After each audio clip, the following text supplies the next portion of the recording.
মাঠে নামতে লিওনেল মেসির কীর্তি। বিশ্বকাপ ইতিহাসে নতুন এক মাইল ফলক করলেন লিওনেল মেসি। এই ম্যাচটি বিশ্বকাপে তার 30তম ম্যাচ, যা এই প্রতিযোগিতার ইতিহাসে কোনো ফুটবলারের সর্বোচ্চ। শুধু তাই নয়, এটি বিশ্বকাপে তার 27তম একাদশে শুরু করা ম্যাচের এটিও আরও একটি নতুন রেকর্ড। ম্যাচের শুরু থেকে একের পর এক আক্রমণ, যেন গোলের দেখাই পাচ্ছিল না হাইড্রেশন ব্রেকের আগে।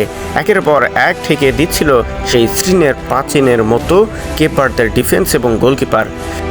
ম্যাচের প্রথম 10 মিনিটে ভালোই খেলেছে কেপ ভার্দে, নিজেদের গুটিয়ে না রেখে চেষ্টা করেছে আক্রমণে যাওয়ার, যদিও সেখানে কোনো প্রকার সাফল্যতার দেখা পায়নি দলটি। লিওনেল মেসি তাদের একের পর এক আক্রমণ যেন দর্শকদের মুগ্ধ করেই ছাড়ছে শেষ পর্যন্ত। সেই মহেন্দ্রক্ষণ কখন আসবে? লিওনেল মেসির পা থেকেই যে দেখবে বিশ্ব আরও একটি গোল, সেটাই অপেক্ষা করতে ছিল শেষ পর্যন্ত। প্রথমার্ধ ম্যাচ শেষ হওয়ার আগ পর্যন্ত লিওনেল মেসির 29তম মিনিটে বাম পায়ের আরও একটা গোল, যেটা পুরো বিশ্বকে নাড়িয়ে দিয়েছে নতুন করে। ইতিহাসের পাতায় লেগেছে নতুন এক অধ্যায়। বিশ্বকাপে এখন পর্যন্ত সর্বোচ্চ গোলদাতার তালিকায় স্থানও জায়গা করে নিয়েছে হ্যামিল্টন। আর্জেন্টিনার হয়ে এখন পর্যন্ত প্রথমার্ধে 1-0 গোলের দারুণ লেট টেনে দেন লিওনেল মেসি।